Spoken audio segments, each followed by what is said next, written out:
Hello and welcome to Compulink ICD-10. In this demonstration, we are going to be highlighting Compulink's tool for ICD-10 coding using our electronic health records. I'm going to go ahead and click on the electronic health records tab. In this session, we're going to highlight multiple items about the ICD-10 tools that Compulink has created to help your practice. We're going to be discussing things such as forwarding ICD-9 to ICD-10 post 10.1, as well as how the system is going to generate your ICD-10 through your exam findings after 10.1. In the first scenario that I'm going to talk about, I'm going to talk about forwarding ICD-9 codes. I will notice on this patient's health history, they do have a previous tobacco status of current everyday smoker. If I have a previous diagnosis of exudative or non-exudative macular degeneration, I have a exam date post 10.1. I'm simply going to edit my exam, and I'm going to forward from my last date of service. When I forward that, it will automatically convert that ICD-9 to ICD-10.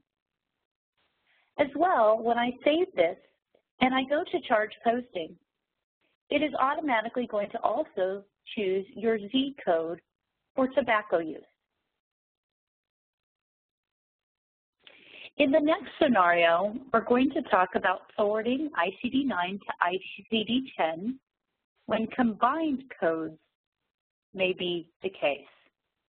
What I mean by that is sometimes ICD-9 required 1, 2, or 3 codes, whereas an ICD-10 that will now become a combined one-line code. So in the example I'm sharing here for my patient, this patient had previous diagnosis of diabetes, diabetic retinopathy, and diabetic macular edema. Upon using the forward last date of service tool, it is going to combine those codes into the one ICD-10 code that is now required. There are other tools that will help you drive your ICD-10 codes post 10.1 upon doing your examination. The first tool that we're going to speak of is the visual documentation engine. In the visual documentation, when you're drawing your images, we're going to go through a few different scenarios. As I hover over certain areas, you will notice it will highlight that entire area. That is going to help drive my specificity or my location. If I highlight this right lower lid and I choose Chalazion, you will notice it will automatically choose the ICD-10 for Chalazion right lower lid, because that is where I am placing the Chalazion. If I cancel out of here and do a left lower lid Chalazion drawing, you will notice it will choose the appropriate ICD-10 for left lower eyelid. That has been attached to my order sets, and I save that. Another one that I'm going to use today is if I highlight here, maybe towards the cornea, and I choose a pterygium. When I choose my pterygium drawing, you'll notice that I have my central pterygium of the right eye.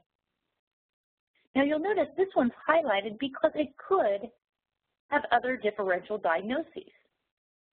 So when I select from this drop-down, it's now asking if it's a central pterygium of the right eye, a double pterygium of the right eye, a peripheral stationary, or a peripheral progressive.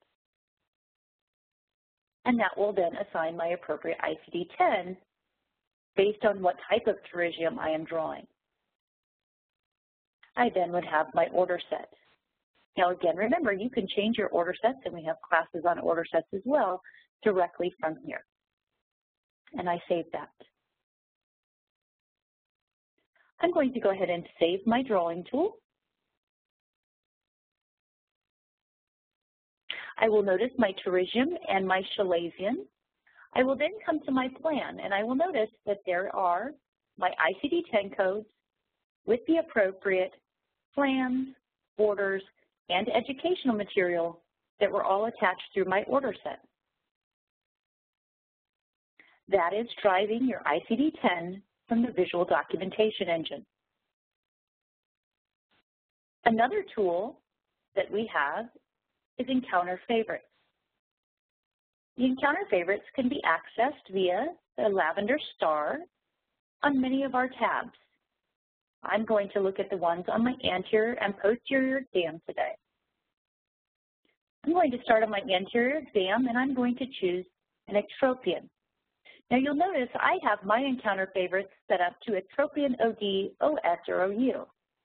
And this is so when I do an Encounter Favorite, for right, it will find my right items or right diagnoses. If I choose my left, it will give me left. If I choose bilateral, it will give me bilateral codes. Now this drives down the amount of options that I have to choose.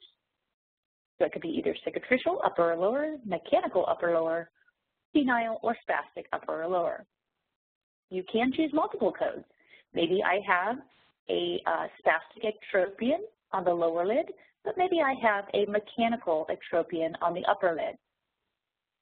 I can then say OK, and then it's going to run my order set.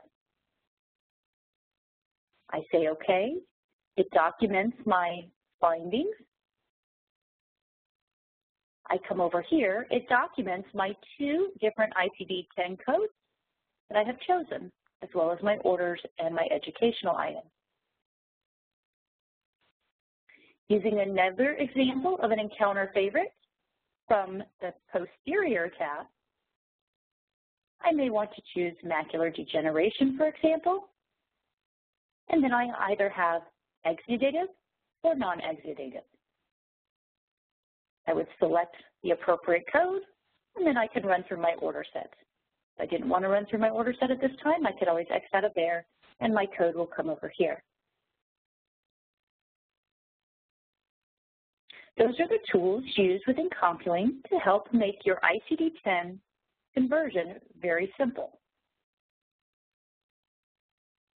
I'm going to save my exam. I'm going to log off. Please make sure from the main screen of your software that you also can look and see here under the ICD-10 update. You can learn more information about the ICD-10 as well. Thank you for joining us this evening.